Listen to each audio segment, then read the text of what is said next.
സാമ്പത്തിക നയം. ഇന്ത്യയിലെ വിവിധ നാട്ടുരാജ്യങ്ങളെ ബ്രിട്ടീഷുകാർ പിടിച്ചെടുത്തതിനെക്കുറിച്ചും അവർ നടപ്പിലാക്കിയ സാമ്പത്തിക നയങ്ങളെക്കുറിച്ചും മുൻ ക്ലാസ്സിൽ ചർച്ച ചെയ്തിരുന്നല്ലോ. ബ്രിട്ടീഷുകാരുടെ വ്യവസായങ്ങൾക്ക് ആവശ്യമായ അസംസ്കൃത വസ്തുക്കൾ ശേഖരിക്കുന്ന കോളനിയായും ബ്രിട്ടീഷ് ഉൽപ്പന്നങ്ങൾ വിറ്റഴിക്കുന്ന ഒരു കമ്പോളമായും ഇന്ത്യ മാറി. സാമ്പത്തിക ചൂഷണമായിരുന്നു ബ്രിട്ടീഷുകാരുടെ ലക്ഷ്യം. ഇതിനായി അവർ സ്വീകരിച്ച നയങ്ങൾ ഇന്ത്യയിൽ തൊഴിലില്ലായ്മയും ദാരിദ്ര്യത്തിനും കാരണമായി. തൽഫലമായി കർഷകർ, കൈവേലക്കാർ, ചെറുകിട കച്ചവടക്കാർ, ഗോത്രവിഭാഗക്കാർ തുടങ്ങിയ വിവിധ വിഭാഗങ്ങൾ ബ്രിട്ടീഷുകാർക്കെതിരെ പോരാട്ടം ആരംഭിച്ചു. ബ്രിട്ടീഷുകാരുടെ സാമ്പത്തിക ചൂഷണത്തെപ്പറ്റി വിശദമായ പഠനം നടത്തിയത് ദാദാഭായ് നവറോജി, സി.ആർ. ദത്ത്, മഹാദേവ് ഗോവിന്ദ റാനഡെ തുടങ്ങിയവരാണ്. ഇന്ത്യൻ ദേശീയ പ്രസ്ഥാനത്തിൻ്റെ ആദ്യകാല നേതാക്കളായിരുന്നു ഇവർ. അപ്പോൾ സാമ്പത്തിക നയത്തിനെ കുറിച്ചിട്ട് മനസ്സിലായല്ലോ അല്ലേ. മെയിനായിട്ട് പറയണത് എന്താ, ഇതിൽ മെയിൻ പോയിൻറ്റ്സ് എന്താണെന്ന് വെച്ചെങ്കിൽ ഇതാണ്: ദാദാഭായ് നവറോജി, സി.ആർ. ദത്ത്, മഹാദേവ് ഗോവിന്ദ റാനഡെ തുടങ്ങിയവരാണ് ഇതിന് സാമ്പത്തിക ചൂഷണത്തെ പറ്റിയിട്ട് വിശദമായിട്ട് പഠനം നടത്തിയത്. പിന്നെ ദേശീയ പ്രസ്ഥാനത്തിൻ്റെ ആദ്യകാല നേതാക്കളായിരുന്നു ഇവർ എന്നാണ് പറയുന്നത്. ഓക്കെ അല്ലേ. അടുത്തത് പാശ്ചാത്യ വിദ്യാഭ്യാസം. നമുക്ക് രണ്ടാൾക്കാർ ഇത് കൊടുത്തിട്ടില്ലേ, മഹാദേവ് ഗോവിന്ദ റാനഡെ, സി.ആർ. ദത്തിൻ്റെ ഒക്കെ ഫോട്ടോ കൊടുത്തിട്ടുണ്ട്.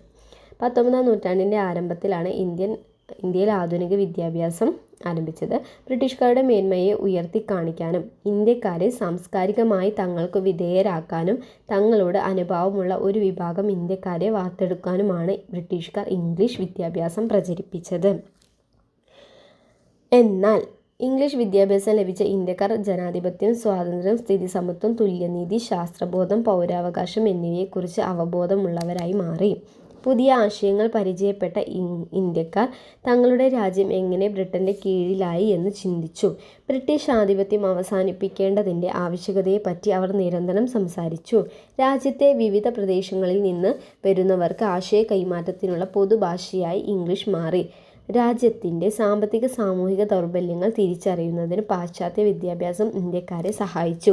ഇത് ദേശീയതയുടെ ആവിർഭാവത്തിന് വഴിതെളിയിച്ചു. ഓക്കെ, പാശ്ചാത്യ വിദ്യാഭ്യാസം അപ്പോൾ ഇംഗ്ലീഷ് വന്നതിൻ്റെ കാരണങ്ങളെ കുറിച്ചിട്ടൊക്കെയാണ് മെയിനായിട്ട് പറയുന്നത്. കിട്ടിയില്ലേ. അടുത്തത് സാഹിത്യവും പത്രവും. അത് ഭയങ്കര ഇമ്പോർട്ടൻ്റ് ആട്ടോ.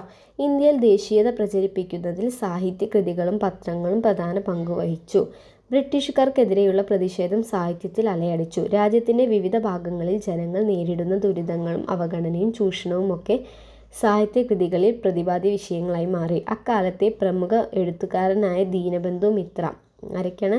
ദീനബന്ധു മിത്ര, ബങ്കിം ചന്ദ്ര ചാറ്റർജി, രവീന്ദ്രനാഥ ടാഗോർ, വള്ളത്തോൾ നാരായണ മേനോൻ, സുബ്രഹ്മണ്യ ഭാരതി, അവരുടെ കൃതികളൊക്കെയാണ് മെയിനായിട്ട് ഇതിൽ ഇമ്പോർട്ടൻ്റ് ആയതെന്നാണ് പറയുന്നത് കേട്ടോ. ബങ്കിം ചന്ദ്ര ചാറ്റർജി, രവീന്ദ്രനാഥ ടാഗോറൊക്കെ എന്ത് ഭാഷയെന്ന് അവർക്ക് ബംഗാളി ഭാഷയായിരുന്നു. ലക്ഷ്മിനാഥ് ബസ്ബറുവ ആയിരുന്നു. ലക്ഷ്മിനാഥ് ബസ്ബറുവ കേട്ടോ. ലക്ഷ്മിനാഥ് ബസ്ബറുവ ആസാമീസ് ഭാഷയാണ്. വിഷ്ണു ശാസ്ത്രി ചിപ്ലങ്കർ മറാത്തി ഭാഷ. വിഷ്ണു ശാസ്ത്രി ചിപ്ലങ്കർ മറാത്തി ഭാഷ. ഏതൊക്കെയാണ്? ബങ്കിം ചന്ദ്ര ചാറ്റർജി, രവീന്ദ്രനാഥ ടാഗോർ ബംഗാളി ഭാഷയാണ്. ലക്ഷ്മിനാഥ് ബസ് ബറുവ പറയുന്നത് ആസാമീസ് ഭാഷയാണ്. വിഷ്ണു ശാസ്ത്രി ചിപ്ലങ്കർ മറാത്തി ഭാഷയാണ്. സുബ്രഹ്മണ്യ ഭാരതി തമിഴാണ്. ഭാരതേന്ദു ഹരിചന്ദ്ര ഓർ പ്രേംചന്ദ് ഒക്കെ എന്ന ഹിന്ദി ഭാഷയായിരുന്നു. അൽതാഫ് ഹുസൈൻ ഹാലി ഉറുദു ആണ്. വള്ളത്തോൾ നാരായണ മേനോൻ മലയാളമാണ് അല്ലേ. വള്ളത്തോൾ നാരായണ മേനോൻ മലയാളമായി നമുക്കറിയാം. പിന്നെ അൽതാഫ് ഹുസൈൻ ഹാലി ഒരു ഉറുദു ആണല്ലേ. അപ്പോൾ ഉറുദു നമുക്ക് കിട്ടും അത്. പിന്നെ ഭാരതേന്ദു ഹരിചന്ദ്രൻ പ്രേംചന്ദും ഹിന്ദി. അവർക്ക് വരുന്നില്ല, അതുകൊണ്ട് അത് ഹിന്ദിന്ന് കാണിക്കാം. പിന്നെ സുബ്രഹ്മണ്യ ഭാരതി, അതെന്താണ്? സുബ്രഹ്മണ്യം ഒക്കെ അവർക്കൊരു തമിഴ് ടച്ച് ഉണ്ട് അല്ലേ, അപ്പോൾ തമിഴ്. പിന്നെ വിഷ്ണു ശാസ്ത്രി ചിപ്ലങ്കർ, അപ്പോൾ എന്താണ്? മറാത്തി. വിഷ്ണു ശാസ്ത്രി കണ്ടില്ല, അപ്പോൾ Marathi. Okay. Lakshminath bus Barua Assamese. Lakshminath bus Barua Assamese ആണെന്ന് ആലോചിക്കുക. അടുത്ത ബങ്കിം ചന്ദ്ര ചാറ്റർജി, രവീന്ദ്രനാഥ ടാഗോറും ബംഗാളിയാണെന്ന് നമുക്കറിയാം അല്ലേ. അത് ഇമ്പോർട്ടൻ്റ് ആണ് കേട്ടോ. ഇംഗ്ലീഷിലും പ്രാദേശിക ഭാഷകളിലുമായി നിരവധി പത്രങ്ങൾ അക്കാലത്ത് നിലവിൽ വന്നു. ഇന്ത്യൻ പത്രപ്രവർത്തനത്തിന് തുടക്കം കുറിച്ചത് സാമൂഹ്യ പരിഷ്കർത്താവായ രാജാറാം മോഹൻ റോയ് ആണ് കേട്ടോ. ഇന്ത്യൻ പത്രപ്രവർത്തനത്തിന് ആരാണ്? ഇന്ത്യൻ പത്രപ്രവർത്തനത്തിന്. അപ്പോൾ ഇന്ത്യൻ പത്രപ്രവർത്തനത്തിന് നേതൃത്വം നൽകിയ തുടക്കം കുറിച്ചത് ആരാണ്? രാജാറാം മോഹൻ റോയ് ആണ് കേട്ടോ. ഇന്ത്യൻ പത്രപ്രവർത്തനത്തിന് തുടക്കം കുറിച്ചത് രാജാറാം മോഹൻ റോയ് ആണ്. ഇമ്പോർട്ടൻറ്റ് ക്വസ്റ്റ്യൻ ആണ്. അദ്ദേഹം ആരംഭിച്ച പത്രങ്ങളാണ് ബംഗാളി ഭാഷയിലെ സംബാദ് കൗമുദിയും പേർഷ്യൻ ഭാഷയിലെ മിറാത്ത് ഉൾ അക്ബറും. ബ്രിട്ടീഷ് നയങ്ങളെ വിമർശിക്കാനും അവയ്ക്കെതിരെ പ്രതികരിക്കാനും ചൂഷണങ്ങൾക്കെതിരായ മനോഭാവം വളർത്താനും ഇത്തരം വർത്തമാന പത്രങ്ങൾക്ക് സാധിച്ചു. ആധുനിക ആശയങ്ങളും ദേശീയതയും വളർത്തുന്നതിൽ നിർണായക പങ്കുവഹിച്ച പ്രധാന പത്രങ്ങളാണ് ചുവടെ ചേർക്കുന്നതെന്നാണ് പറയുന്നത്. അപ്പോൾ ഇതിലെന്താ പറയുക, ഈ പാരഗ്രാഫിൽ എന്താ പറയുന്നത്, ഇമ്പോർട്ടൻ്റ് ആയിട്ടുള്ള പോയിന്റ് എന്താണ്? ഇംഗ്ലീഷിലും പ്രാദേശിക ഭാഷകളിലുമായിട്ട് നിരവധി പത്രങ്ങൾ അക്കാലത്ത് നിലവിൽ വന്നു. നേരത്തെ നമ്മൾ ഒരുപാട് ആൾക്കാരെ പഠിച്ചു അല്ലേ, ഭാഷകളൊക്കെ വെച്ചിട്ട്. അടുത്ത്, ഇന്ത്യൻ പത്രപ്രവർത്തനത്തിന് തുടക്കം കുറിച്ച സാമൂഹ്യ പരിഷ്കർത്താവാണ് രാജാറാം മോഹൻ റോയ്. മാർക്കില്ലല്ലോ. ഓക്കെ. ബംഗാളി ഭാഷയിലെ ആൾ എന്ത് ചെയ്ത് ഒരു സംബാദ് കൗമുദി, ബംഗാളി ഭാഷയിൽ അദ്ദേഹം ഒരു സംബാദ് കൗമുദിയും പേർഷ്യൻ ഭാഷയിൽ മിറാത്ത് ഉൾ അക്ബർ എന്നുള്ള ഇത് എഴുതിയിട്ടോ. അപ്പോൾ ബംഗാളി ഭാഷയിൽ സംബാദ് കൗമുദിയും പേർഷ്യൻ ഭാഷയിൽ മിറാത്ത് ഉൾ അക്ബറും അദ്ദേഹം എഴുതിയിട്ട് ഒരുപാട് ബ്രിട്ടീഷ് നയങ്ങളെ വിമർശിക്കാനും പ്രതികരിക്കാനും ചൂഷണങ്ങൾക്കെതിരായ മനോഭാവം വളർത്താനൊക്കെ അദ്ദേഹം ഈ പത്രങ്ങൾക്ക് സാധിച്ചു എന്നാണ് പറയുന്നത്. ഓക്കെ. അടുത്തത്, അമൃത് ബസാർ പത്രിക. അതൊരു പത്രമാണ് കേട്ടോ. അമൃത് ബസാർ പത്രിക ബംഗാളി ഭാഷയിലാണ്. ബസാർ ബംഗാളി അല്ല ചുമതി. അമൃത് ബസാർ പത്രിക Bengali. The Hindu, times of India, English words അല്ലേ. അപ്പം അമൃത് ബസാർ പത്രിക ബംഗാളി ഭാഷയിലാണ്. The Hindu, times of India English ആണ് അല്ലേ. The Hindu, times of India പറഞ്ഞതാണ് ഇംഗ്ലീഷ് വേർഡ്സ് ആണല്ലേ. അപ്പോൾ അത് ഇംഗ്ലീഷാണ്. മാതൃഭൂമി അൽ അമീൻ പത്രമാണ് മലയാളം അല്ലേ. മാതൃഭൂമി അൽ അമീൻ മലയാളം ആണ് ഭാഷ. The Hindu, the times of India English ഭാഷ. അമൃത് ബസാർ പത്രിക ബംഗാളിയാണ് കേട്ടോ. ബ്രിട്ടീഷുകാർ വർത്തമാന പത്രങ്ങളെ അവയ്ക്കെതിരെ പ്രചരണായുധമായി കാണുകയും അവയെ നിയന്ത്രിക്കുന്നതിനുള്ള നടപടികൾ സ്വീകരിക്കുകയും ചെയ്തു. അവർക്ക് ഭീഷണിയാണ് മനസ്സിലായിട്ട് അവരെ നിരോധിക്കാനുള്ള മാർഗ്ഗങ്ങളൊക്കെ നോക്കി, നിയന്ത്രിക്കാനുള്ള മാർഗ്ഗങ്ങളൊക്കെ നോക്കി. ഇതിൽ പ്രധാനപ്പെട്ടതാണ് ലിട്ടൺ പ്രഭു നടപ്പിലാക്കിയ നാട്ടുഭാഷാ പത്ര നിയമം. ഇമ്പോർട്ടൻ്റ് ആണ് കേട്ടോ. ലിട്ടൺ പ്രഭു നടപ്പിലാക്കിയ നാട്ടുഭാഷാ പത്ര നിയമം. ഇത്തരം നിയമങ്ങൾക്കെതിരെ ഇന്ത്യൻ ജനത ഒറ്റക്കെട്ടായി നിലകൊണ്ടു. അപ്പോൾ എന്താണ് ലിട്ടൺ പ്രഭു എന്ത് ചെയ്തു? ഇവർക്ക് ഇതൊരു ഭീഷണി മനസ്സിലാക്കിയതും അദ്ദേഹം നാട്ടുഭാഷാ പത്ര നിയമം കൊണ്ടുവന്നു. ഓക്കെ. സാമൂഹിക അടുത്തതാണ് കേട്ടോ. അപ്പോൾ ഇതൊക്കെ കിട്ടിയില്ലേ? ഇതൊക്കെ ഈ ആൾക്കാരൊക്കെ പേര് പഠിക്കുക. ഇവരൊക്കെ ഏത് ഭാഷയിലാണ് പഠിക്കുക? പിന്നെ അമൃത് ബസാർ പത്രിക ബംഗാളിയാണ്. ടൈംസ് ഓഫ് ഇന്ത്യയും ദ ഹിന്ദു ഇംഗ്ലീഷാണ്. മാതൃഭൂമി അല്ലമീൻ മലയാളമാണ്. പിന്നെ മിറാത്ത് ഉൾ അക്ബറും സംബാദ് കൗമുദി ആരുടെയാണ്? രാജാറാം മോഹൻ റോയിൻ്റെയാണ്. സംബാദ് കൗമുദി ബംഗാളിലും പേർഷ്യന് മിറാത്ത് ഉൾ അക്ബറിൻ്റെയാണ്. ഓക്കെ. പിന്നെ ലിട്ടൺ പ്രഭു എന്ത് കൊണ്ടുവന്നു? ലിട്ടൺ പ്രഭു നാട്ടുഭാഷാ പത്ര നിയമം കൊണ്ടുവന്നു. ഓക്കെ അല്ലേ. അടുത്തത്, സമൂഹത്തിൽ നിലനിന്നിരുന്ന ആചാരങ്ങളെയും അന്ധവിശ്വാസങ്ങളെയും ഇല്ലാതാക്കേണ്ടതിൻ്റെ ആവശ്യകത ബോധ്യപ്പെടാൻ ആധുനിക വിദ്യാഭ്യാസം സഹായിച്ചു. സാമൂഹ്യ പരിഷ്കരണത്തിനു വേണ്ടി പ്രവർത്തിച്ച ഇന്ത്യയിലെ ആദ്യകാല പ്രവർത്തകരും അവരുടെ പ്രവർത്തനങ്ങളെയും നമുക്ക് നോക്കാം. ഇപ്പോൾ ആദ്യകാലം പ്രവർത്തിച്ചിരുന്ന ആൾക്കാരും അവർ ഉണ്ടാക്കിയ പ്രവർത്തനങ്ങളുമാണ് കേട്ടോ. അടുത്തത് പറയുന്നത് രാജാറാം മോഹൻ റോയ്. ആരാണ്? രാജാറാം മോഹൻ റോയ്. ഇന്ത്യയിൽ ഉണ്ടായിരുന്ന സാമൂഹ്യ പരിഷ്കരണത്തിന് തുടക്കം കുറിച്ചത് രാജാറാം മോഹൻ റോയ് ആണ്. ഇന്ത്യയിലുണ്ടായ സാമൂഹ്യ പരിഷ്കരണത്തിന് തുടക്കം കുറിച്ചത് ആരാണ്? രാജാറാം മോഹൻ റോയ് ആണ് അല്ലേ. ഇദ്ദേഹം കണ്ടില്ലേ രാജാറാം മോഹൻ റോയ് തൊപ്പിയൊക്കെ വെച്ചിട്ട് നല്ല രസമുണ്ട് അല്ലേ. ഓക്കെ. അപ്പോൾ 1772 ബംഗാളിൽ ജനിച്ച അദ്ദേഹം ഹിന്ദു, ഇസ്ലാം, ക്രൈസ്തവ, ജൂത മതങ്ങളിൽ അഗാധമായ ജ്ഞാനമുണ്ടായിരുന്നു. അദ്ദേഹത്തിന് എല്ലാത്തിനും നല്ല ജ്ഞാനം ഉണ്ടായിരുന്നു. പിന്നെ 1772 ബംഗാളിൽ 1772 ബംഗാളിലാണ് അദ്ദേഹം ജനിച്ചത് കേട്ടോ. എവിടെയാണ്? 1772 ബംഗാളിലാണ് അദ്ദേഹം ജനിച്ചത്. പിന്നെ ഒരു ബഹുഭാഷാ പണ്ഡിതനായിരുന്ന രാജാറാം റോയിയെ ഫ്രഞ്ച് വിപ്ലവ ആശയങ്ങൾ സ്വാധീനിച്ചിരുന്നു. അപ്പം ബഹുഭാഷാ പാണ്ഡിത്യമുള്ള ആളെന്ന്, എല്ലാ ഭാഷയിലും പാണ്ഡിത്യം ഉണ്ടെന്ന് അദ്ദേഹം ഫ്രഞ്ച് വിപ്ലവത്തെ സ്വാധീനിച്ചു. രാജാറാം മോഹൻ റോയിയുടെ പ്രധാന പ്രവർത്തനങ്ങൾ ഇതൊക്കെ ഒന്നൊന്ന് വീതം ചോദിക്കും കേട്ടോ എക്സാമിന്. അപ്പം നിർബന്ധമായും പഠിക്കുക. സതി നിർത്തലാക്കാൻ വേണ്ടി, ഇതൊക്കെ ബേസ് സാധനമാണ്. അപ്പോൾ നമുക്ക് ഇതന്നെ പഠിച്ചാൽ മതി. ഓക്കെ. സതി നിർത്തലാക്കാൻ വേണ്ടിയിട്ട് ആൾ നോക്കിയിട്ടുണ്ട്. പിന്നെന്താണ്? ആധുനിക വിദ്യാഭ്യാസത്തിനായി നിരവധി സ്കൂളുകൾ ആരംഭിച്ചു. ആധുനിക വിദ്യാഭ്യാസത്തിനായി നിരവധി സ്കൂളുകൾ ആരംഭിച്ചു. ബ്രഹ്മസമാജം എന്ന സാമൂഹ്യ പരിഷ്കരണ പ്രസ്ഥാനം, ബ്രഹ്മസമാജം ഉണ്ടാക്കിയത് രാജാ റാംമോഹൻ റോയിയാണ്. ആധുനിക വിദ്യാഭ്യാസത്തിനായി നിരവധി സ്കൂളുകൾ ഉണ്ടാക്കി. സതി നിർത്തലാക്കാൻ വേണ്ടിയിട്ട് അദ്ദേഹം മുഖ്യ പങ്കുവഹിച്ചു. ശൈശവ വിവാഹം, ബഹുഭാര്യത്വം എന്നീ സാമൂഹിക തിന്മയ്ക്കെതിരെ പോരാടി. എന്താണ് ശൈശവ വിവാഹം, ബഹുഭാര്യത്വം എന്നീ സാമൂഹിക തിന്മകൾക്കെതിരെ അദ്ദേഹം പോരാടി. സ്ത്രീകൾക്ക് പൊതു സ്വത്തിൽ അവകാശമുണ്ടെന്ന് അദ്ദേഹം വാദിച്ചു. വിഗ്രഹാരാധന, ബഹുദൈവ വിശ്വാസം എന്നിവയ്ക്കെതിരെയൊക്കെ അദ്ദേഹം നിലകൊണ്ടു. ഓക്കെ, വിഗ്രഹാരാധന, ബഹുദൈവ വിശ്വാസം എന്നിവയ്ക്കെതിരെയൊക്കെ നിലകൊണ്ടു. അപ്പോൾ എന്തൊക്കെയാണ്? സതി നിർത്തലാക്കാൻ മുഖ്യ പങ്കുവഹിച്ചു. ആധുനിക വിദ്യാഭ്യാസത്തിനായി നിരവധി സ്കൂളുകൾ ആരംഭിച്ചു. ബ്രഹ്മസമാജം എന്ന സാമൂഹ്യ പരിഷ്കരണ പ്രസ്ഥാനം ആരംഭിച്ചു. ശൈശവ വിവാഹം, ബഹുഭാര്യത്വം എന്നീ സാമൂഹിക തിന്മകൾക്കെതിരെ പോരാടി. സ്ത്രീകൾക്ക് പൈതൃക സ്വത്തിൽ അവകാശമുണ്ടെന്ന് വാദിച്ചു. വിഗ്രഹാരാധന, ബഹുദൈവ വിശ്വാസം എന്നിവയ്ക്കെതിരെയൊക്കെ നിലകൊണ്ടു കേട്ടോ. രാജാ റാംമോഹൻ റോയ് ബംഗാളിലാണ് ജനിച്ചത്. 1772 ജനിച്ചത്. ഓക്കെ അല്ലേ?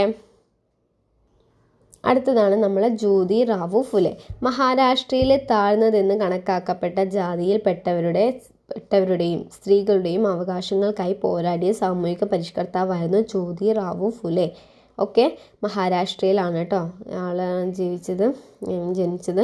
പിന്നെന്താണ്, താഴ്ന്ന ജാതിയിൽപ്പെട്ടവരെയും സ്ത്രീകളുടെയും അവകാശങ്ങൾക്കൊക്കെ അദ്ദേഹം പോരാടിയിട്ടുണ്ട്. പിന്നെ സാമൂഹ്യ പരിഷ്കരണ പ്രവർത്തനങ്ങൾക്കായി സത്യശോധക സമാജം എന്ന അപ്പോൾ അദ്ദേഹം ഉണ്ടാക്കിയിരുന്ന സാമൂഹ്യ പരിഷ്കരണ പ്രവർത്തനങ്ങൾക്കായി ഉണ്ടാക്കിയ സംഘടനയാണ് സത്യശോധക സമാജം കേട്ടോ. സത്യശോധക സമാജം. വിധവ വിവാഹം നടപ്പിലാക്കാനും വിധവകളുടെ മക്കൾക്ക് സംരക്ഷണം നൽകുന്നതിനും ഈ സംഘടന ശ്രമങ്ങൾ നടത്തിയിരുന്നു. സ്ത്രീകൾ, ദളിതർ എന്നിവർക്കായി നിരവധി വിദ്യാഭ്യാസ സ്ഥാപനങ്ങൾ അദ്ദേഹം സ്ഥാപിച്ചു. മഹാരാഷ്ട്രയിലെ ജനത ആദരസൂചകമായി അദ്ദേഹത്തെ മഹാത്മാ എന്ന് വിളിച്ചു. അദ്ദേഹത്തിൻ്റെ എല്ലാ പ്രവർത്തനങ്ങളിലും ജീവിത പങ്കാളിയായ സാവിത്രിബായി ഫുലെയും ഒപ്പമുണ്ടായിരുന്നു. നിരവധി പള്ളിക്കൂടങ്ങളും നിശാ പാഠശാലകളും സ്ഥാപിച്ചുകൊണ്ട് സാവിത്രിബായിയും വിദ്യാഭ്യാസ പ്രവർത്തനങ്ങളിൽ പങ്കാളിയായി. അപ്പോൾ ജ്യോതിറാവു ഫുലെയെ കുറിച്ചിട്ടാണ് ഇതിൽ പറഞ്ഞിട്ടുള്ളത് അല്ലേ. അദ്ദേഹം മഹാരാഷ്ട്രയിലാണ് അദ്ദേഹം പ്രവർത്തനങ്ങളൊക്കെ അല്ലേ ഉണ്ടായിരുന്നത്. പിന്നെ അദ്ദേഹം എന്തുണ്ടാക്കി? സത്യശോധക സമാജം പറഞ്ഞിട്ടുള്ള ഒരു പ്രസ്ഥാനം, ഒരു സംഘടന രൂപീകരിച്ചു. അതെന്തിനൊക്കെയാണ് ഹെൽപ്പ് ചെയ്തത്? വിധവാ വിവാഹം നടപ്പിലാക്കാനും പിന്നെന്താണ്, വിധവകളുടെ മക്കൾക്ക് സംരക്ഷണം നൽകാനും അദ്ദേഹം ഹെൽപ്പ് ചെയ്തിട്ടുണ്ട്. പിന്നെന്താണ്, സ്ത്രീകൾ, ദളിതർ എന്നിവർക്കായി നിരവധി വിദ്യാഭ്യാസ സ്ഥാപനങ്ങൾ അദ്ദേഹം സ്ഥാപിച്ചു. മഹാരാഷ്ട്രയിലെ ജനത ആദരസൂചകമായി അദ്ദേഹത്തെ മഹാത്മാ എന്ന് വിളിച്ചു കേട്ടോ. മഹാത്മാ എന്ന് അദ്ദേഹത്തെ ആദരസൂചകമായിട്ട് വിളിച്ചു. പിന്നെ അദ്ദേഹത്തെ ജീവിത പങ്കാളിയായിരുന്നു സാവിത്രിബായി ഫുലെയും അദ്ദേഹത്തിൻ്റെ കൂടെ എല്ലാ പ്രവർത്തനങ്ങളും ഉണ്ടായിരുന്നു കേട്ടോ. അവരെന്തുണ്ടാക്കി? നിരവധി പള്ളിക്കൂടങ്ങളും നിശാ പാഠശാലകളും സ്ഥാപിച്ചുകൊണ്ട് സാവിത്രിബായിയും വിദ്യാഭ്യാസ പ്രവർത്തനങ്ങളിൽ പങ്കാളിയായി. അപ്പോൾ സാവിത്രിബായി അദ്ദേഹത്തിൻ്റെ ഭാര്യയാണ്. അവരെന്തൊക്കെ ഉണ്ടാക്കി? പള്ളിക്കൂടങ്ങളും നിശാ പാഠശാലകളും ഉണ്ടാക്കി കേട്ടോ. അടുത്തതാണ് പണ്ഡിത രമാബായി. കണ്ടില്ലേ? പണ്ഡിത രമാബായിൻ്റെ ചിത്രം കണ്ടില്ലേ? സാമൂഹ്യ പരിഷ്കരണ രംഗത്തെ സ്ത്രീ സാന്നിധ്യമായിരുന്നു പണ്ഡിത രമാബായി. കർണാടക സ്വദേശിയാണ് കേട്ടോ രമാബായി. സംസ്കൃതം, മറാത്തി, ബംഗാളി തുടങ്ങിയ ഭാഷകൾ സ്വായത്തമാക്കി. എന്തൊക്കെയാണ്? സംസ്കൃതം, മറാത്തി, ബംഗാളി എന്നീ ഭാഷകൾ സ്വായത്തമാക്കി. സംസ്കൃത സാഹിത്യത്തിലുള്ള അവഗാഹം പരിഗണിച്ച് കൽക്കത്ത സർവകലാശാലയിലെ അധ്യാപകർ രമാബായിയെ പണ്ഡിത എന്ന് ബഹുമതി നൽകിയിട്ടോ. അപ്പോൾ കൽക്കത്ത സർവകലാശാലയിലെ അധ്യാപകരാണ് രമാബായിയെ പണ്ഡിത എന്ന ബഹുമതി നൽകിയത് കേട്ടോ. അപ്പം ജ്യോതിബായി ഫുലേനെ മഹാത്മാ എന്ന് പറഞ്ഞത് ആരാണ്? അവിടെ മഹാരാഷ്ട്രയിലെ ജനങ്ങളാണ് അല്ലേ. അതേപോലെ തന്നെ പണ്ഡിത രമാബായിനെ കൽക്കത്ത സർവകലാശാലയിലെ അധ്യാപകരാണ് സംസ്കൃതത്തിലെ അവഗാഹം മൂലം നൽകിയത്? പണ്ഡിത എന്ന ബഹുമതി നൽകിയത്. ഓക്കെ അല്ലേ? പണ്ഡിത രമാബായി ശൈശവ വിവാഹത്തിനെതിരെ നിലകൊള്ളുകയും വിധവകളുടെയും പെൺകുട്ടികളുടെയും വിദ്യാഭ്യാസത്തിന് വേണ്ടി നിരവധി സ്കൂളുകൾ ആരംഭിക്കുകയും ചെയ്തു കേട്ടോ. എന്താണ്? വിധവകളുടെയും പെൺകുട്ടികളുടെയും വിദ്യാഭ്യാസത്തിന് വേണ്ടി നിരവധി സ്കൂളുകൾ ആരംഭിച്ചു. ഇത്തരം പ്രവർത്തനങ്ങൾക്കായി ആര്യ മഹിളാ സമാജം എന്ന സംഘടന രൂപീകരിച്ചു. വിധവകളുടെ പുനരധിവാസത്തിനായി ശാരദാ സദനം എന്ന അഭയ കേന്ദ്രവും സ്ത്രീകൾക്ക് തൊഴിൽ പരിശീലനം നൽകുന്നതിനായി മുക്തി മിഷൻ എന്ന പദ്ധതിയും ആരംഭിച്ചു. 1889 ബോംബെയിൽ വെച്ച് നടന്ന ഇന്ത്യൻ നാഷണൽ കോൺഗ്രസിൻ്റെ സമ്മേളനത്തിൽ അവർ പങ്കെടുത്തു. ഓക്കെ അല്ലേ? അപ്പോൾ ഇതിൽ എന്തൊക്കെയാണ് ഞാൻ ഇമ്പോർട്ടൻ്റ് ആയ കാര്യങ്ങളൊക്കെ പറഞ്ഞു തരാം. ആദ്യം പറയുന്നത് എന്താണ്? പണ്ഡിത രമാബായി കർണാടക സ്വദേശിയാണ്. ആര്? കർണാടക സ്വദേശിയാണ് പണ്ഡിത രമാബായി. ഓക്കെ അല്ലേ? പിന്നെ സംസ്കൃതത്തിലുള്ള സാഹിത്യത്തിന് പരിഗണിച്ചിട്ട് സംസ്കൃത സാഹിത്യത്തിലുള്ള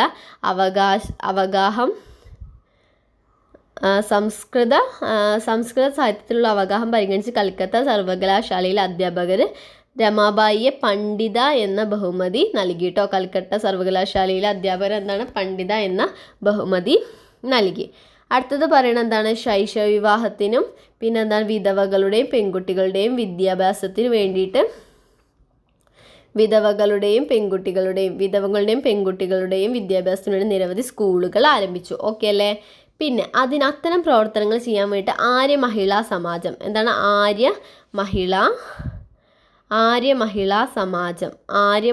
സമാജം പിന്നെ ശാരദാ സദനം, വിധവകളുടെ പുനരധിവാസത്തിനായി ശാരദാ സദനം, പിന്നെന്താണ് സ്ത്രീകൾക്ക് തൊഴിൽ പരിശീലനം നൽകാൻ വേണ്ടി മുക്തി മിഷൻ എന്നിവ സ്ഥാപിച്ചു. എന്തൊക്കെയാണ്? പണ്ഡിതരമായി സ്ഥാപിച്ചതാണ് ആര്യ മഹിളാ സമാജം, ശാരദാ സദനം, മുക്തി മിഷൻ എന്നിങ്ങനെ 3 സംഘടനകൾ അവർ ഉണ്ടാക്കി കേട്ടോ. ഓക്കെ അല്ലേ? പിന്നെ 1889 ബോംബെയിൽ വെച്ചിട്ട് നടന്ന ഇന്ത്യൻ നാഷണൽ കോൺഗ്രസ്സിൽ ആര് പങ്കെടുത്തു? പണ്ഡിത രമാബായി പങ്കെടുത്തു. അപ്പോൾ ഇത് ഓക്കെ അല്ലേ? എല്ലാവർക്കും ഓക്കെ അല്ലേ ഇത്? അപ്പോൾ നമുക്ക് അടുത്തത് പറയാം അല്ലേ?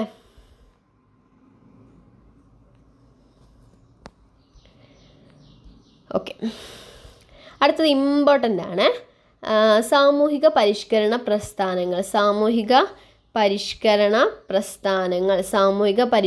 പ്രസ്ഥാനങ്ങളാണ് പറയുന്നത് കേട്ടോ. പ്രാർത്ഥനാ സമാജം, ആത്മാറാം പാണ്ഡുരംഗ്, ആര്യ സമാജം, സ്വാമി ദയാനന്ദ സരസ്വതി. എന്താണ് പ്രാർത്ഥനാ സമാജം? ആത്മാറാം പാണ്ഡുരംഗ്, ആര്യ സമാജം, സ്വാമി ദയാനന്ദ സരസ്വതി. അലിഗഡ് പ്രസ്ഥാനം സർ സയ്യിദ് അഹമ്മദ് ഖാൻ. പിന്നെ theosophical society madam Blavatsky, colonel Olcott, madam Blavatsky. Theosophical society. Ramakrishna mission, Swami Vivekanandan. Hitakarini Samajam Veeresalingam Pantulu. Hitakarini Samajam ആരാണ്? ഹിതകാരിണി സമാജാണ് വീരേശലിംഗം പന്തുലു. അടുത്ത സ്വാഭിമാന പ്രസ്ഥാനം ഇ വി രാമസ്വാമി നായ്ക്കർ. ശ്രീനാരായണ ധർമ്മ പരിപാലന യോഗം, ശ്രീനാരായണ ഗുരു. സാധുജന പരിപാലന സംഘം, അയ്യങ്കാളി. ആരൊക്കെയാണ്? പ്രാർത്ഥനാ സമാജം ആത്മാറാം പാണ്ഡുരംഗ്, ആര്യ സമാജം സ്വാമി ദയാനന്ദ സരസ്വതി, അലിഗഡ് പ്രസ്ഥാനം sir Sayyid Ahmed Khan, theosophical society madam Blavatsky, colonel Olcott. അടുത്ത രാമകൃഷ്ണ മിഷൻ സ്വാമി വിവേകാനന്ദൻ, ഹിതകാരിണി സമാജം വീരേശലിംഗം പന്തുലു, സ്വാഭിമാന പ്രസ്ഥാനം ഇ വി രാമസ്വാമി നായ്ക്കർ, ശ്രീനാരായണ ധർമ്മ പരിപാലന യോഗം ശ്രീനാരായണ ഗുരു, സ്വാധുജന പരിപാലന സംഘം അയ്യങ്കാളി. ഓക്കെ അല്ലേ? ഇത് ഇമ്പോർട്ടൻ്റ് ആണ് കേട്ടോ, നല്ല ഇമ്പോർട്ടൻ്റ് പറഞ്ഞാൽ നല്ല ഇമ്പോർട്ടൻ്റ് ആണ്. അടുത്തത് ഗതാഗതവും വാർത്താവിനിമയവും. ഓക്കെ, വ്യാപാരം, വ്യവസായം, സൈനികാവശ്യങ്ങൾ എന്നിവയ്ക്ക് വേണ്ടി ബ്രിട്ടീഷുകാർ ഇന്ത്യയിൽ ഗതാഗത വാർത്താവിനിമയ സൗകര്യങ്ങൾ വിപുലീകരിച്ചു. റെയിൽവേയും പോസ്റ്റൽ സംവിധാനവും കമ്പിത്തപാലും അവർ ആരംഭിച്ചു. ചരക്കു നീക്കം എളുപ്പത്തിലാക്കുവാൻ റോഡ് ഗതാഗതം മെച്ചപ്പെടുത്തി. ഇന്ത്യയുടെ എല്ലാ ഭാഗങ്ങളിലേക്കും സഞ്ചരിക്കാനും ആശയവിനിമയം നടത്താനും പരസ്പരം മനസ്സിലാക്കാനും ഈ സൗകര്യങ്ങൾ ഇന്ത്യക്കാരെ സഹായിച്ചു. അതുവഴി ദേശീയ മനോഭാവം രൂപപ്പെടുകയും ദേശീയ പ്രസ്ഥാനം ശക്തിപ്പെടുകയും ചെയ്തു. ഏകീകൃത ഭരണ സമ്പ്രദായം, നിയമവ്യവസ്ഥ, നാണയവ്യവസ്ഥ തുടങ്ങിയവ നടപ്പിലാക്കിയതും ജനങ്ങൾക്കിടയിൽ ഐക്യബോധം സൃഷ്ടിച്ചു. ഓക്കെ, ഇതിൽ വലിയ ഇമ്പോർട്ടൻ്റ് ഉള്ള കാര്യങ്ങളൊന്നും ഇല്ല, ജസ്റ്റ് മനസ്സിലാക്കാനുള്ള കാര്യങ്ങളേ ഉള്ളൂ കേട്ടോ. ഏകീകൃത ഭരണ സമ്പ്രദായം അത് വേണമെങ്കിൽ നമുക്ക് നോക്കാം അല്ലേ. ഏകീകൃത ഭരണ സമ്പ്രദായം, നിയമവ്യവസ്ഥ, നാണയ വ്യവസ്ഥ എന്നിവയൊക്കെ ജനങ്ങൾക്കിടയിൽ ഐക്യബോധം ഉണ്ടാക്കാൻ വേണ്ടിയിട്ട് സഹായിച്ചിട്ടുണ്ട് അല്ലേ. ഓക്കെ, അടുത്തത് രാഷ്ട്രീയ സംഘടനകൾ രൂപം കൊള്ളുന്നു. ഓക്കെ, ബ്രിട്ടീഷുകാർക്കെതിരെ ജനങ്ങൾ ഒറ്റക്കെട്ടായി അണിനിരത്തുന്നതിന് സംഘടനകൾ രൂപീകരിക്കണമെന്ന അഭിപ്രായം ഇന്ത്യയുടെ വിവിധ ഭാഗങ്ങളിൽ നിന്നും ഉയർന്നു വന്നു. ഇതിൻ്റെ ഫലമായി 19-ാം നൂറ്റാണ്ടിൻ്റെ രണ്ടാം പകുതിയിൽ പുതിയ രാഷ്ട്രീയ പ്രസ്ഥാനങ്ങൾ രൂപപ്പെട്ടു. അവയിൽ ചിലതാണ് ചുവടെ നൽകുന്നത്. ഓക്കെ, ആദ്യകാല രാഷ്ട്രീയ പ്രസ്ഥാനങ്ങളാണ് Indian association, Madras മഹാജനസഭ, Bombay presidency association. കണ്ടോ, Indian association, Madras മഹാജനസഭ, Bombay presidency അസോസിയേഷനൊക്കെയാണ് 3 രാഷ്ട്രീയ പ്രസ്ഥാനങ്ങൾ. ഇന്ത്യൻ അസോസിയേഷൻ കൽക്കട്ടയിലാണ് കേട്ടോ പ്രവർത്തന കേന്ദ്രമായിട്ടുണ്ടായിരുന്നത്. അതേപോലെ അതിന് നേതൃത്വം നൽകിയത് സുരേന്ദ്രനാഥ ബാനർജി, ആനന്ദ മോഹൻ ബോസ്. മദ്രാസ് മഹാജനസഭ മദ്രാസിലായിരുന്നു ഉണ്ടായിരുന്നത്. എം വീരരാഘവാചാരി, ജി സുബ്രഹ്മണ്യ അയ്യർ, ആനന്ദ ചാർലു എന്നിവരൊക്കെയാണ് മദ്രാസ് മഹാജനസഭയ്ക്ക് നേതൃത്വം നൽകിയത്. ബോംബെ പ്രസിഡൻസി അസോസിയേഷൻ എവിടെയായിരുന്നു? ബോംബെയിലായിരുന്നു. ഫിറോസ് ഷാ മേത്ത, കെ ടി തെലാങ്, ബദറുദ്ദീൻ തിയാബ്ജി എന്നിവയൊക്കെയായിരുന്നു അതിന് ഇത് കൊടുത്തത് കേട്ടോ. അപ്പോൾ ഇതിൽ ഇമ്പോർട്ടൻ്റ് ആയത് എന്താണ്? ഇതന്നെ, ഇന്ത്യൻ അസോസിയേഷൻ എവിടെയാണ്? കൽക്കട്ട. ആരൊക്കെയായിരുന്നു? സുരേന്ദ്രനാഥ ബാനർജി, ആനന്ദ മോഹൻ ബോസ്. ഇന്ത്യൻ അസോസിയേഷൻ കൽക്കട്ടയിലായിരുന്നു. സുരേന്ദ്രനാഥ ബാനർജി, ആനന്ദ മോഹൻ ബോസ്. മദ്രാസ് മഹാജനസഭ മദ്രാസിൽ തന്നെയായിരുന്നു ഉണ്ടായിരുന്നത്. മദ്രാസ് മഹാജനസഭ മദ്രാസിൽ തന്നെയായിരുന്നു ഉണ്ടായിരുന്നത്. ഓക്കെ, ആരാണ്? എം വീരരാഘവാചാരി, ജി സുബ്രഹ്മണ്യ അയ്യർ, ആനന്ദ ചാർലു എന്നിവരൊക്കെയായിരുന്നു ഉണ്ടായിരുന്നത് കേട്ടോ. അടുത്തത് പറയുന്നതാണ് ബോംബെ പ്രസിഡൻസി അസോസിയേഷൻ. അപ്പോൾ ഇവിടെ ഉണ്ടാവുക? ബോംബെയിൽ തന്നെ ഉണ്ടാവുക. ആരൊക്കെയാണ്? Feroze Shah Mehta, K T Telang, Badruddin Tyabji. എന്താണ്? ബദറുദ്ദീൻ തിയാബ്ജി കേട്ടോ. Tyabji. Bombay presidency association, Feroze Shah Mehta, K T Telang, Badruddin Tyabji എന്നിവരൊക്കെയായിരുന്നു ഉണ്ടായിരുന്നത്.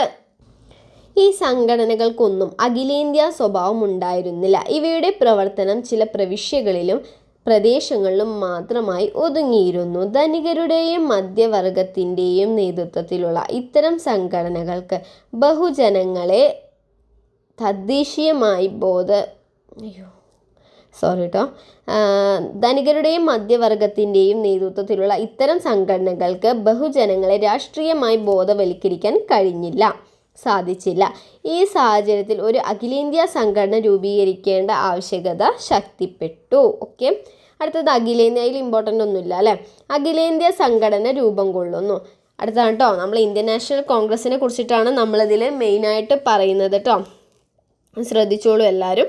ഓക്കെ അല്ലേ.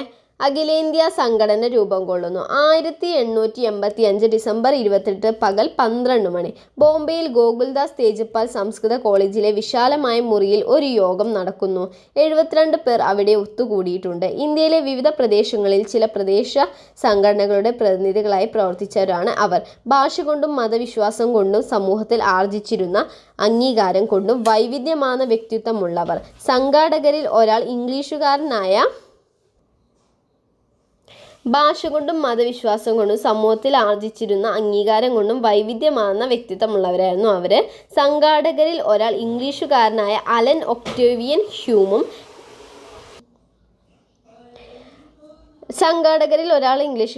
പറഞ്ഞു അല്ലേ. അലൻ ഒക്ടേവിയൻ ഹ്യൂം ആയിരുന്നു. W.C. ബാനർജി എന്ന ആദ്യ ഭാഷകനായിരുന്നു അന്നത്തെ യോഗത്തിൽ അധ്യക്ഷത വഹിച്ചത് അല്ലേ. എന്നാൽ W.C. ബാനർജി എന്ന അഭിഭാഷകനായിരുന്നു അന്നത്തെ യോഗത്തിൽ അധ്യക്ഷത വഹിച്ചത്.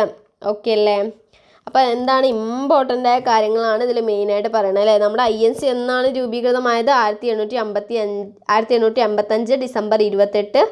ഓക്കെ, ബോംബെയിൽ ഗോകുൽദാസ് ബോംബെയിലെ ഗോകുൽദാസ് തേജ്പാൽ സംസ്കൃത കോളേജിലായിരുന്നു ഉണ്ടാക്കിയത്. ബോംബെയിലെ ഗോകുൽദാസ് തേജ്പാൽ സംസ്കൃത കോളേജിൽ 72 പേരാണ് പങ്കെടുത്തിട്ടുള്ളത്. ഓക്കെ അല്ല, അതിൽ മെയിനായിട്ട് ഈ പോയിന്റ്സ് മാത്രമേ പറയുന്നുള്ളൂ കേട്ടോ. ഇന്ത്യൻ നാഷണൽ കോൺഗ്രസ് എന്ന ദേശീയ സംഘടനയ്ക്ക് രൂപം കുറിച്ച ചരിത്രപ്രധാനമായ സമ്മേളനത്തെക്കുറിച്ചാണ് മുകളിൽ വിവരിച്ചിരിക്കുന്നത്. ഇന്ത്യൻ നാഷണൽ കോൺഗ്രസിൻ്റെ രൂപീകരണവുമായി ബന്ധപ്പെട്ട എന്തെല്ലാം കാര്യങ്ങളാണ് ഇതിൽ നിന്നും കണ്ടെത്താൻ കഴിയുന്നത്? എന്തൊക്കെയാണ്? 1885 ഇന്ത്യൻ നാഷണൽ കോൺഗ്രസ് വന്നത് എന്നാണ്. 1885 ഡിസംബർ 28 വന്നു. പിന്നെന്താണ്? ബോംബെയിലെ ഗോകുൽദാസ് തേജ്പാൽ കോളേജിലായിരുന്നു നടന്നത്, ആദ്യ യോഗം നടന്നത്. 72 പേരാണ് ആദ്യമായിട്ട് യോഗത്തിൽ പങ്കെടുത്തത് എന്നൊക്കെ അതിൽ നമുക്ക് പറയാം അല്ലേ. പിന്നെ ആരാണ്? അലൻ ഒക്ടേവിയൻ ഹ്യൂമാണ് എന്തുണ്ടാക്കിയത്? ഈ സംഘടന ഉണ്ടാക്കിയത്. ഓക്കെ, ഇതിലെന്താ പറയുന്നത് വെച്ചെങ്കിൽ ഇംഗ്ലീഷുകാരനായ അലൻ ഒക്ടേവിയൻ ഹ്യൂം ഉണ്ടായിരുന്നു എന്നാണ്. WC ബാനർജി എന്ന അഭിഭാഷകനായിരുന്നു അന്നത്തെ യോഗത്തിൽ. അപ്പോൾ ആദ്യത്തെ ഇതിൽ പങ്കെടുത്തത് ആരാണ്? അധ്യക്ഷത വഹിച്ചത് ആരാ? WC ബാനർജി അല്ലേ. WC ബാനർജിയാണ് ആദ്യത്തെ ഇതിൽ അധ്യക്ഷത വഹിച്ചതെന്നും പറയുന്നുണ്ട്. ഓക്കെ അല്ലേ. വിവിധ പ്രദേശത്തിൽ നിന്നുള്ള സാമൂഹിക രാഷ്ട്രീയ പ്രവർത്തകർക്കിടയിൽ പൊതു അഭിപ്രായം രൂപീകരിക്കുക എന്നതായിരുന്നു ഈ സമ്മേളനത്തിൻ്റെ പ്രധാന ലക്ഷ്യം. ഇന്ത്യൻ നാഷണൽ കോൺഗ്രസിൻ്റെ പ്രഖ്യാപിത ലക്ഷ്യങ്ങളാണ് ചുവടെ നൽകിയിട്ടുള്ളത്.